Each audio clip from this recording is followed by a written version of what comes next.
Assalamualaikum everyone. This is Saifur Rahman standing before you with an 11 entrance paper of the session 2015 to 16, and I will be solving the physics part of the paper. So question number 1 says that which of the following the nature of the velocity time graph for non-uniform motion of an object. Non-uniform motion का जो है graph आपको दे रखा है, चार option है. पहला option आपका कुछ इस तरीके का है, ये वेलोसिटी टाइम ग्राफ जो है इस तरीके से पहला ऑप्शन में. दूसरा ऑप्शन जो है ये आपका ग्राफ जो है वेलोसिटी वर्सेस टाइम ग्राफ जो है आपका कुछ इस तरीके से दे रखा है. वेलोसिटी वर्सेस टाइम ग्राफ आपका कुछ इस तरीके से दे रखा है, कुछ इस तरीके से दे रखा है. The third option for velocity versus time graph is mentioned like this. The third option for velocity versus time graph is mentioned like this, and the fourth option for velocity versus time graph is mentioned like this.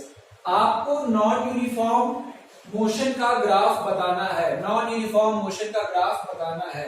तो सबसे पहली बात हम लोग जानने की कोशिश करते हैं यूनिफॉर्म मोशन क्या होता है. तो यूनिफॉर्म मोशन वैसा मोशन है जहां पे कि स्पीड कांस्टेंट वेलोसिटी से अगर मूव कर रहा है, कांस्टेंट वेलोसिटी से अगर ऑब्जेक्ट मूव कर रहा है तो इसका मतलब यूनिफॉर्म स्पीड के साथ वो मूव कर रहा है. यहाँ पे इस बंदे का स्पीड, जो भी आदमी अगर ट्रेवल कर रहा है तो इसकी स्पीड कांस्टेंट है. इसका मतलब इस वाले ग्राफ में आपकी स्पीड कांस्टेंट हो गई. इस वाले ग्राफ में आपकी स्पीड कांस्टेंट हो गई.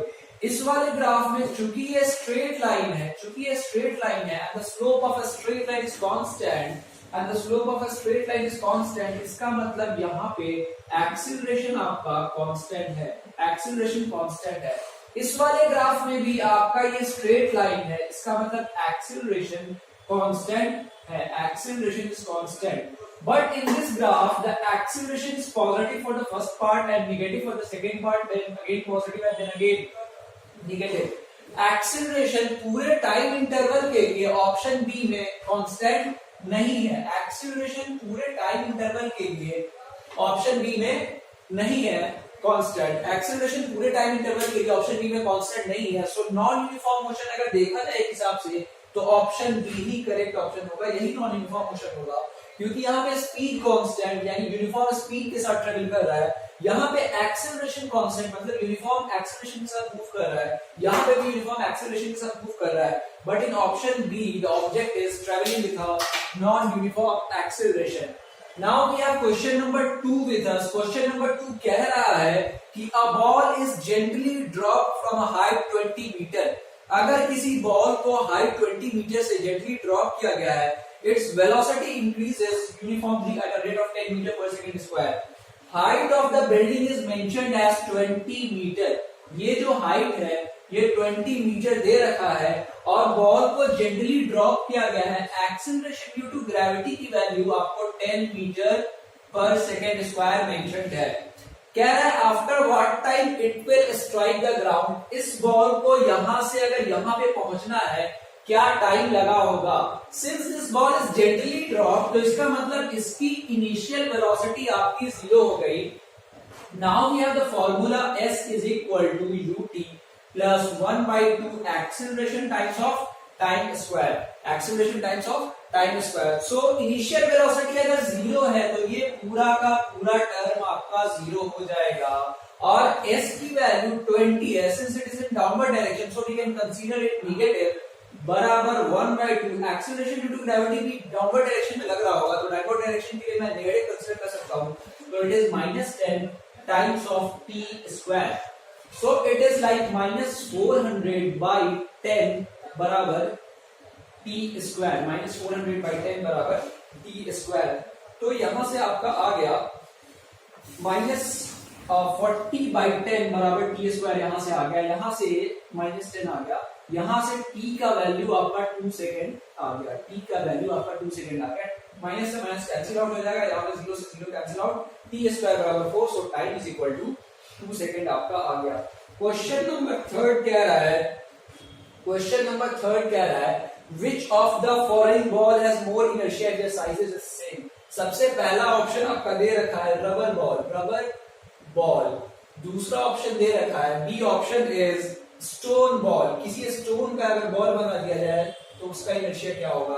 ऑप्शन सी कह रहा है plastic ball and option 4 option D is an iron ball.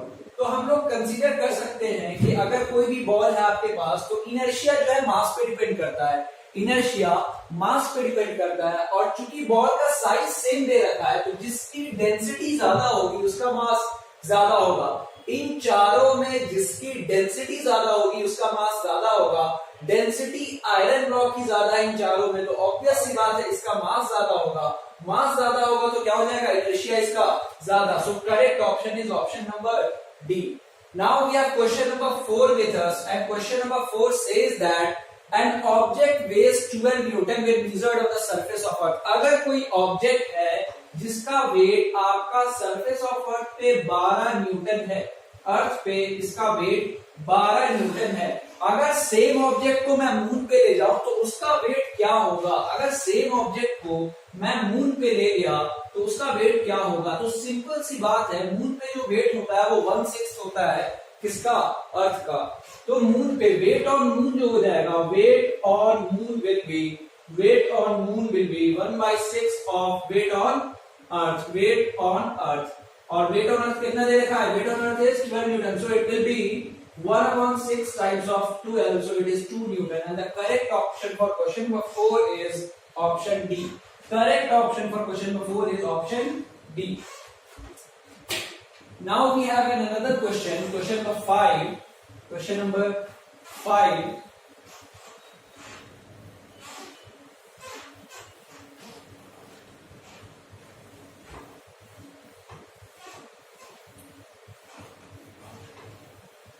हमारे पास है क्वेश्चन नंबर 5। क्वेश्चन नंबर 5 कह रहा है a block of wood, question number 5 says that a block of wood is kept on the table, the mass of the wooden block is 10 kg. अगर कोई wooden block है और ये table पे रखा हुआ है, इस वुडन ब्लॉक का जो मास है, वो दे रखा है 10 kg। इस वुडन ब्लॉक का मास दे रखा है 10 kg। The dimensions are mentioned as 20 centimetre. ये वाला साइड आपका 20 सेंटीमीटर है, ये वाला साइड आपका 10 सेंटीमीटर है, एंड द हाइट, ये हाइट आपका 50 सेंटीमीटर दे रखा है। ब्लॉक इसी तरीके से टेबल पे रखा हुआ है। कह रहा है कि what would be the pressure exerted by wooden block on the table top. अगर ये ब्लॉक टेबल पे रखा हुआ है तो क्या प्रेशर जनरेट कर रहा होगा ये wooden block? So we have the formula, pressure is equal to force per unit area, and the only force exerted by this block on the table will be the weight of this block. So force is equal to weight upon area. Only force that this block will be exerting on the table is equal to the weight of the block. Weight आपका जो हो जाएगा, wait चूंकि मास 10 है, acceleration due to gravity को हमने 10 consider कर लिया है, एरिया जो हो जाएगा, ये जो आपका क्रॉस सेक्शन एरिया है 20x10 वाला जो एरिया है, यही एरिया जो होगा टेबल को हिट कर रहा होगा। सो दिस एरिया हम लोग ये वाले एरिया को कंसीडर करेंगे 20 into 10, and since this is in centimetre we need to convert it to metre, 10 to the power minus 4. But the option is like 4900, 9800, so we need to take the acceleration due to gravity as 9.8 लेना होगा, तभी 4900 या 9800 से option match हो पाएगा। यहाँ पे आपने 9.8 into 10 को आपने 98 लिख दिया और अपॉन में 200 है और ये 10 to the power 4 बन गया।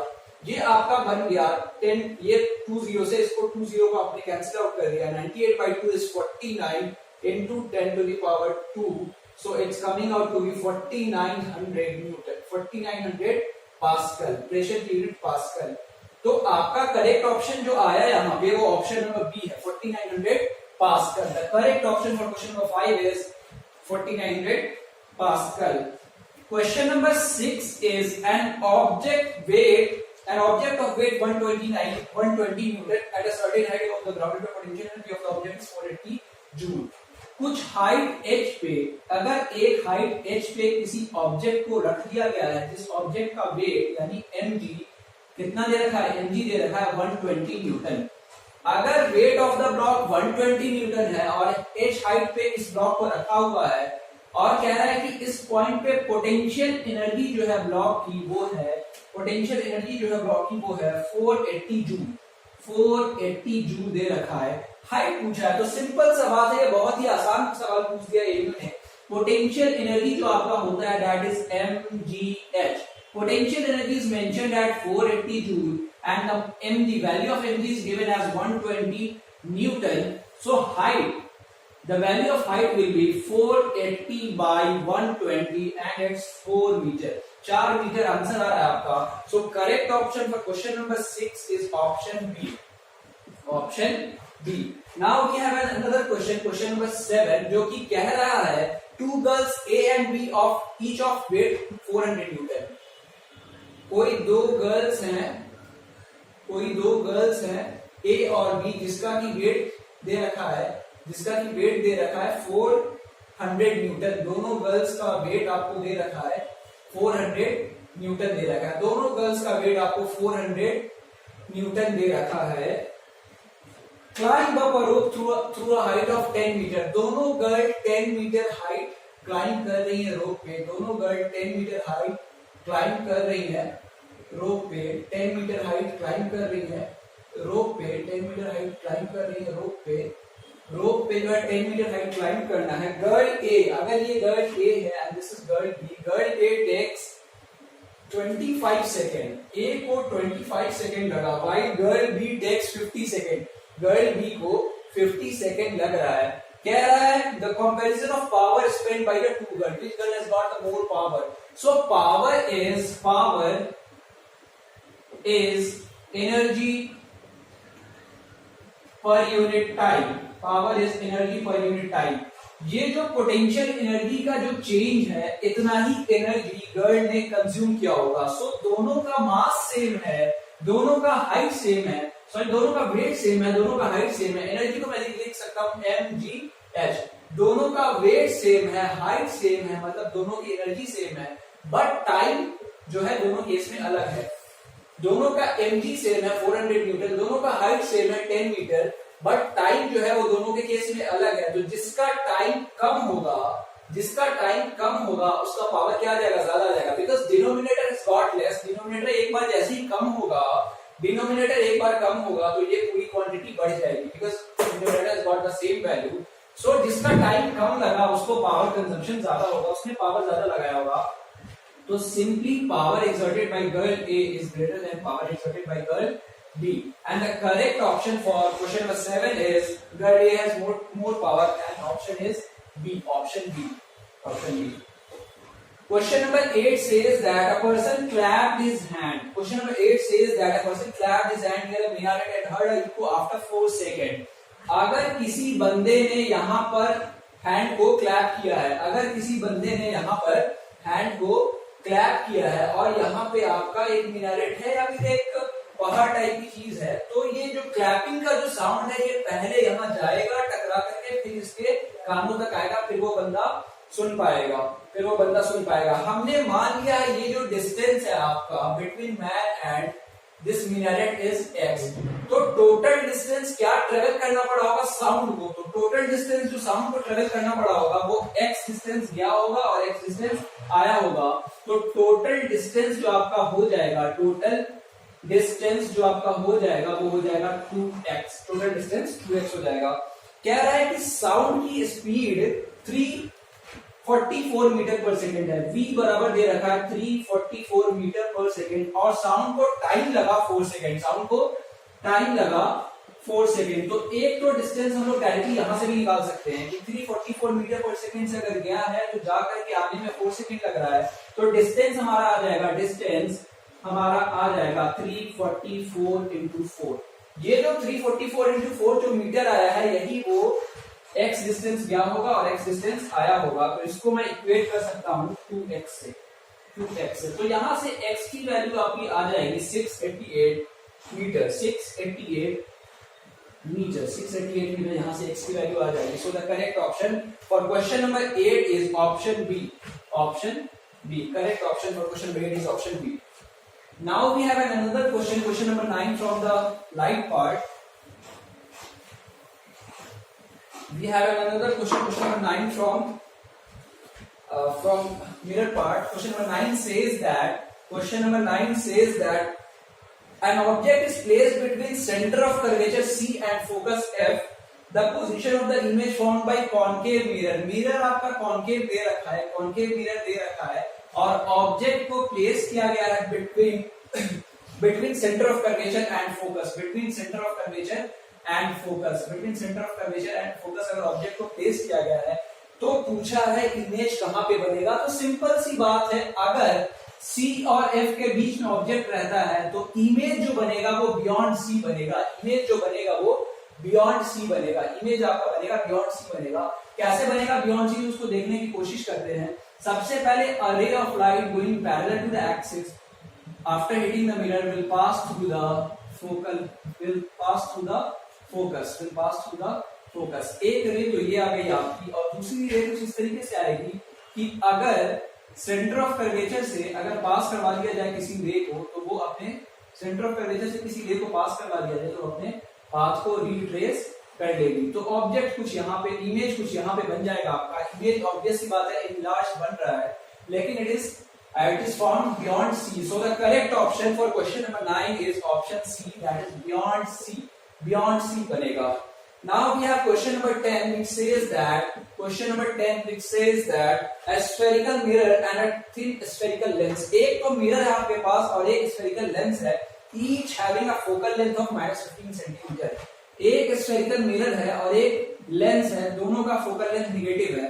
तो ध्यान से देखने की जरूरत है, अगर आपके पास कॉन्केव मिरर है तो ही उसका फोकल लेंथ क्या आता है, नेगेटिव आता है. कॉन्केव मिरर का ही फोकल लेंथ, मिरर का आपका फोकल लेंथ यहाँ पे नेगेटिव आ जाएगा. मिरर का फोकल लेंथ यहाँ पे आपका नेगेटिव आ जाएगा. फोकल लेंथ बराबर नेगेटिव. अगर आपका कॉन्केव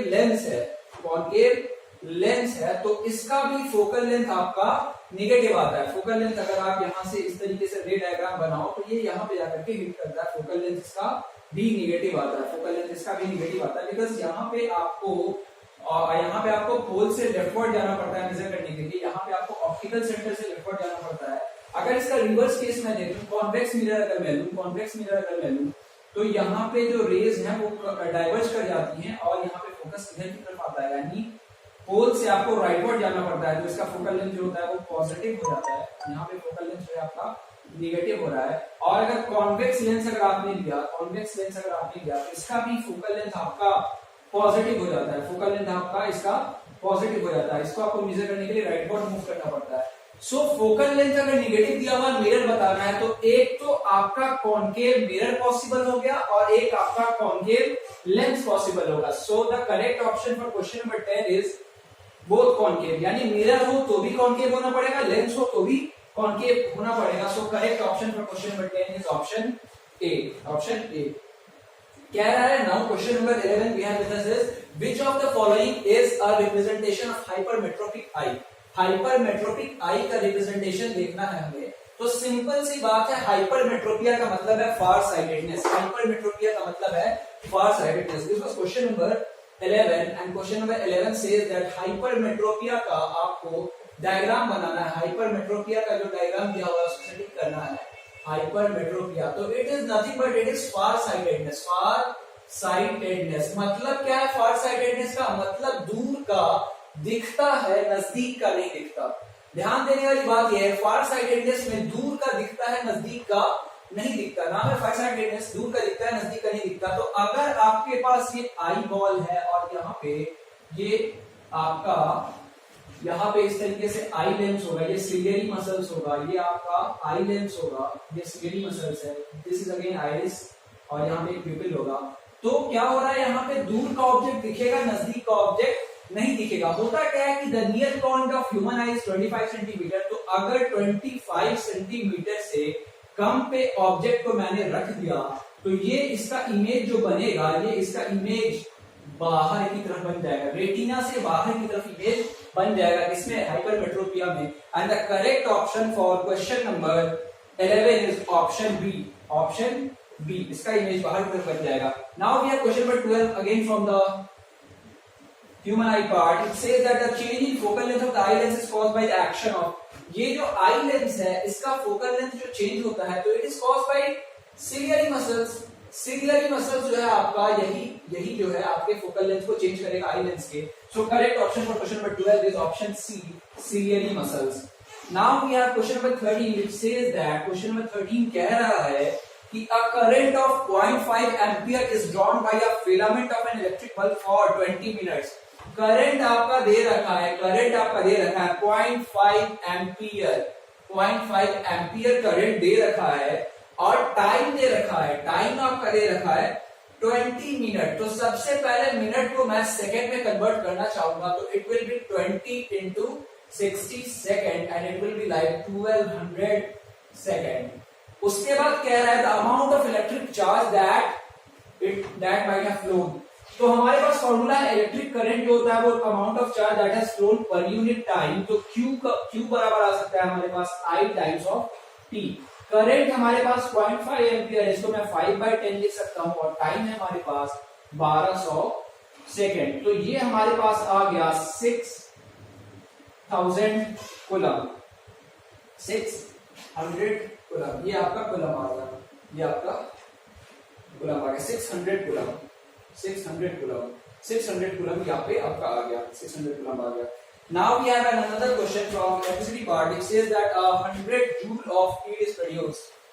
100 जूल हीट प्रोड्यूस हुआ है, 100 जूल हीट प्रोड्यूस हुआ है। Question number 14 says that 100 joule heat produce हुआ है, यानी जो हीट है आपका वो है 100 joule. 100 joule of heat is produce each second in a 4 ohm resistance दे रखा है 4 ohm, बेसिकली ईच सेकेंड दे रखा है। तो ये हीटिंग और ये जो है आपका पावर है, ये जो है आपका पावर है ईच सेकेंड दे रखा है। 100 joule of heat is produced each second in 4 ohm resistor, find the potential difference across the resistor. तो हमारे पास फॉर्मूला है पावर बराबर V² and power is 100 joule. Voltage हमें नहीं पता, रेसिस्टेंस जो है आपका 4 ohm रेसिस्टेंस है, यहां से V² की वैल्यू आ गई 400, तो V की वैल्यू आ गई 20, वोल्टेज आपका आ गया 20 volt. So the correct option for question number 14 is option D. Correct option for question number 14 is option D. Question number 15 says that, question number 15 कह रहा है कि at the time of short circuit the current in the circuit, अगर short circuit हो रहा है तो current circuit में क्या होगा। तो सिंपल सी बात है, शॉर्ट सर्किट जब हो रहा होता है तो करंट बहुत ही ज्यादा बढ़ जाता है और करंट के बढ़ने के कारण हीटिंग इफेक्ट बढ़ जाता है। ऑप्शन सी कह रहा है इंक्रीजेस हेवीली, जो कि बहुत ही सही ऑप्शन है, कह रहा है करंट इंक्रीजेस हेवीली।